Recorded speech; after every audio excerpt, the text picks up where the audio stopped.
Olá, tudo bem? Meu nome é Guilherme Olmos, eu sou da 4ª DN e esse é um trabalho sobre recurso ordinário constitucional feito em conjunto com Lucas Avelino e Fernanda de Barros, ambos da 4ª DN. Vamos lá? Sobre o recurso ordinário constitucional, ele recebe esse nome por conta do seu requisito de admissibilidade estar vinculado à Constituição Federal, mais precisamente ao artigo 102, inciso 2º, e ao artigo 105, inciso 2º, o que significa que são recursos de hipóteses taxativas, que não são qualquer hipóteses que permitem a interposição desse recurso. Vamos lá? Sobre o artigo 102, inciso 2º, temos que o recurso ordinário será julgado pelo Supremo Tribunal Federal quando versar sobre mandato de segurança, habeas data ou mandado de injunção, que tenha sido decidido em única instância pelos tribunais superiores quando denegatória a decisão. O que significa que temos 3 requisitos básicos de admissibilidade para que esse recurso seja considerado válido. Primeiro, ele terá que ser sobre uma dessas ações específicas. Depois, ele terá que ter partido de um tribunal de instância superior. E depois, terá que essa decisão de mérito seja totalmente negativa. Ao que diz sobre isso, temos que o recurso ordinário ele é um recurso capaz de discutir tanto questões de fato quanto questões de mérito, sendo cabível ao Supremo Tribunal apenas 2 hipóteses, essa primeira citada e agora que eu direi a seguir.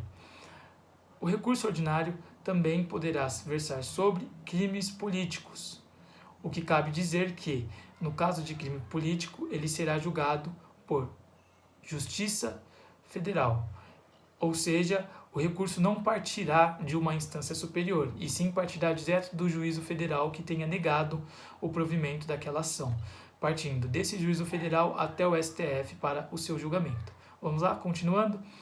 Ao que diz sobre o Superior Tribunal de Justiça, o recurso ordinário versará sobre mandato de segurança decidido em única instância por tribunais regionais federais ou pelos tribunais federais de justiça do Estado ou do Distrito Federal e seus territórios, quando denegatória a decisão. Ou seja, nesse caso temos 3 requisitos também básicos de admissibilidade. Serão apenas sobre mandato de segurança, em instância única, partindo do Tribunal Regional Federal ou do Tribunal de Justiça dos Estados e Distrito Federal, que seja denegatória a decisão.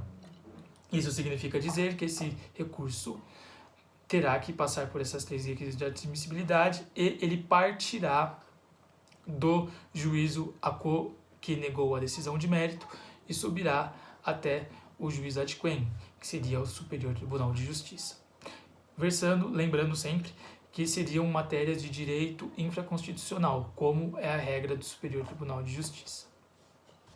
Há ainda mais uma hipótese que permite a interposição de ROC, Recurso Ordinário Constitucional, ao STJ, que seria quando do processo forem membros Estado ou pessoa estrangeira, organismo internacional estrangeiro, de um lado, e de outro haja pessoa ou município nacional, aqui localizado no Brasil. É necessário que nos 2 polos exista uma diferença internacional, de organismo internacional contra organismo aqui nacional. Sobre essa decisão, ele partirá também do juízo federal competente por julgar questões internacionais e subirá do juízo ACO para o juízo AQUEM.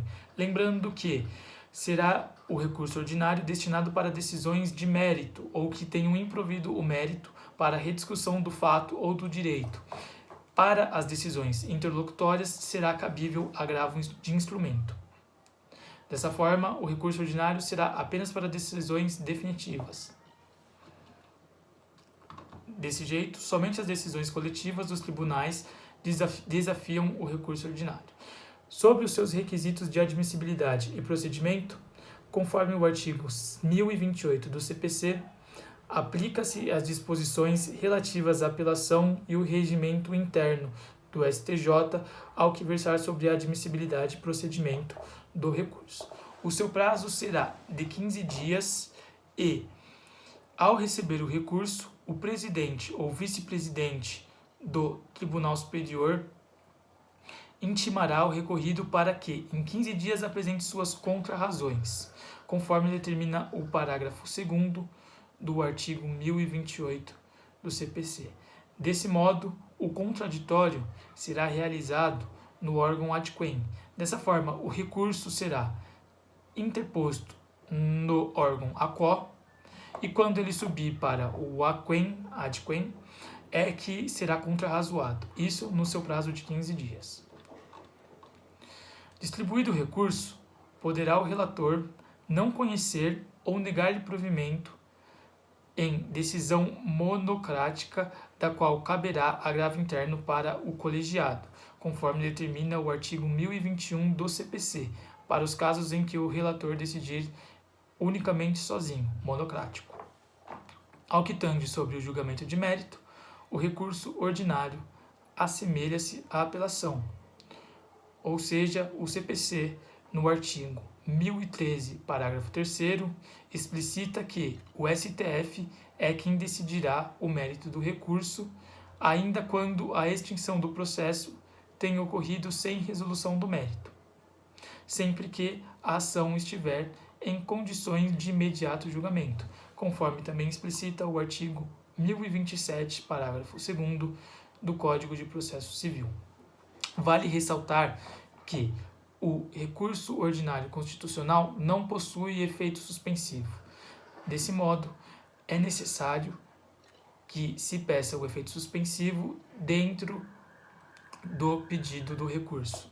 Se não houver um pedido específico da parte pedindo para que ocorra a suspensão dos prazos e a interrupção deles, o juízo responsável pelo julgamento não terá a obrigação de prolatar o efeito suspensivo, a menos que pedido e analisado. Dessa forma, o recurso ordinário ele tem duas partes. A sua parte inicial, que seria a destinação, o tribunal competente e os seus requisitos de admissibilidade, e a sua segunda parte, que seria sobre o mérito e a questão discutida, tanto de mérito ou de fato. Bom, terminando por aqui, temos também outros artigos dentro do Código de Processo Civil que versam sobre como procederá a parte do recurso ordinário constitucional. E, lendo aqui um pouco do artigo 1028, nas hipóteses do artigo 1027, parágrafo 1º, aquelas que se destinam ao STF, aplicam-se as disposições relativas ao agravo de instrumento e ao regimento interno do Superior Tribunal de Justiça, o recurso mencionado no artigo, quando aplicado aos requisitos de admissibilidade e ao procedimento. Parágrafo 2º. O recurso previsto no artigo 1027, inciso 1º e 2º, a linha A, deve ser interposto perante o tribunal de origem, cabendo ao seu presidente ou vice-presidente determinar a intimação do recorrido para 15 dias. Parágrafo 3º.